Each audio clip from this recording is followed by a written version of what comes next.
guys, welcome back to my channel. I'm Satyajit and you're watching Satyajit's Artwork. In this video, I'm going to speak about how to add details in a painting. And for this particular video, I have actually thought of sharing 4 key steps that you can actually follow in order to add details in your painting. Now, if you are just curious about the first part of this video where I just shared the process of laying the base tone in a painting and how you can actually create or construct the initial phase of a painting, then you can actually click on the I button at the upper right corner of this video. That will take you to that previous video that I am speaking about.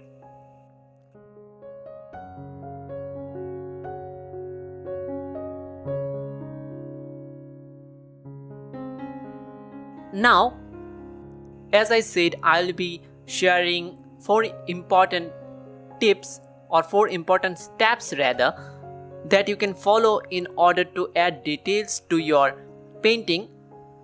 And if you just follow those steps and you can implement them, then I am quite sure that it will be really helpful for you going forward. Doesn't matter what subject you paint, you will be able to replicate the same result again and again. So guys, the first important step is about analyzing the details. Now it may sound very basic because whenever we do a particular work, we kind of like analyze the situation, we kind of like analyze that particular work, that what I am going to do and in which way I am going to do that particular work.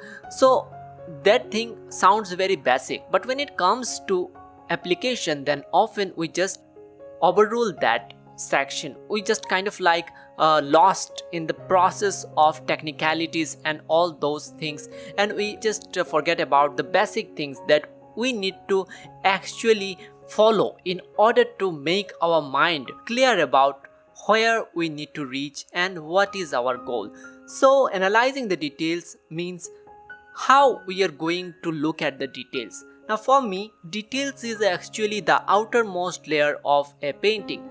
You know, a painting actually contains a lot of layers of paint one over another. So what details is, it is actually the outermost layer of the painting. So at this stage, what we should be looking for is the texture, the kind of texture that particular subject is having. And we should be thoroughly studying those textures, that how the strokes are spread over and how the texture is varying from one place to another and all those stuffs. So if we can just actually study those textures quite well, then it will be really helpful for us, and that is about analyzing the details.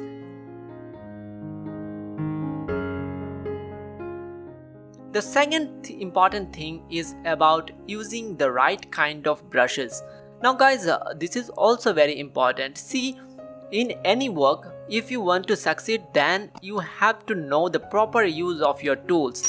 So you may have seen a lot of artists using a lot of bundles of brushes while painting, while some might be painting with a handful brushes like 2 or 3. So everything has a purpose. All those brushes were made specifically for a particular work. So you need to understand the importance and the utility of all those brushes that you can apply as per your requirement. For an example, in this case also you can see that I am just using very fine brushes for the highlights, which are quite detailed. They are like very minute in shape, but they are catching the eyes. So it is very important that you understand where to use which kind of brushes.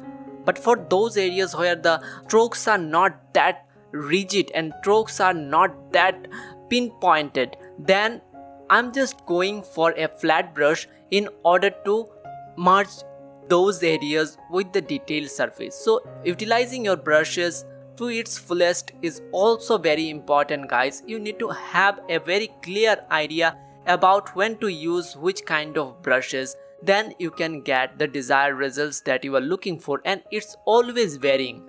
It's just You need to practice a lot in order to understand the perfect use of them. Without practice, you cannot achieve it.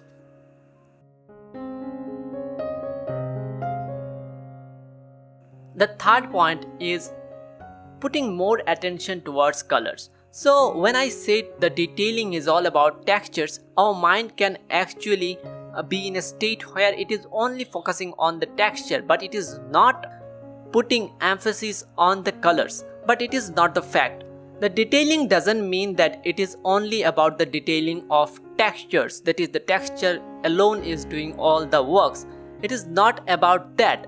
The detailing also consists of the perfect use of the colors. So you have to be more cautious about the small variation among the colors. Initially what we did is that we were not very much keen towards the all variation of colors. Now at this stage, as I am doing the detailings, you can see that I am using a lot of variations in the colors, and all those small variations are actually creating that aspect of likeness and the life in those grapes. So the textures alone cannot serve the purpose for you guys. You also need to have a very good attention towards the colors, and the more you study the colors and more you are able to capture the variation in the colors, the more richer will be your subject. Now I understand that you cannot actually put all those colors on the exact places as per your reference, and that's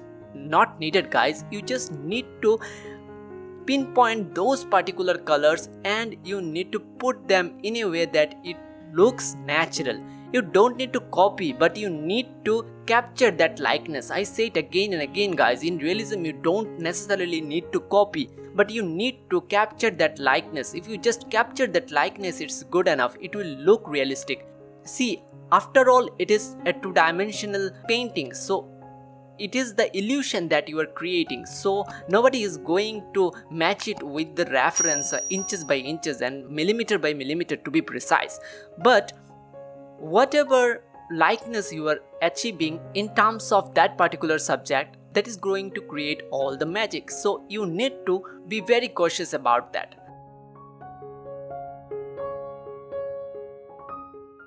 The fourth and the most important aspect is about blending and the techniques for blending.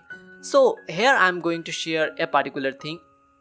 Obviously this is about blending. So whenever we speak of blending, we think that everything should be blended. So that is the problem, guys. Whenever we are adding details, then there will be a lot of rigid edges, then there will be a lot of sharp and rigid edges, and some areas will be very dominant, or to be precise, they will be emphasized, but some areas will not be that much emphasized. Those areas are a bit blunt.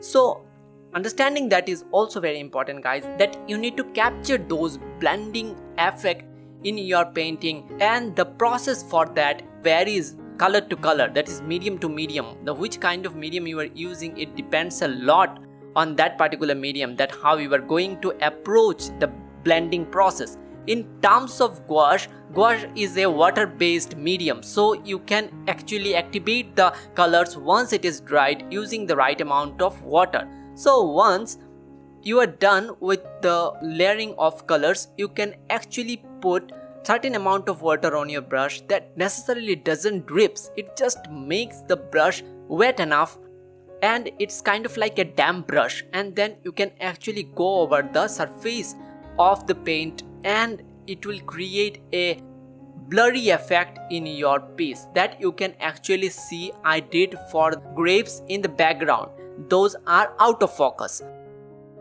So these are the techniques that you need to follow in order to add details, guys. I hope you like this video and all this information are going to be helpful for you. Now with saying that, I would like to wrap this video. See you soon, guys, with my next video. Till then, take care and keep working.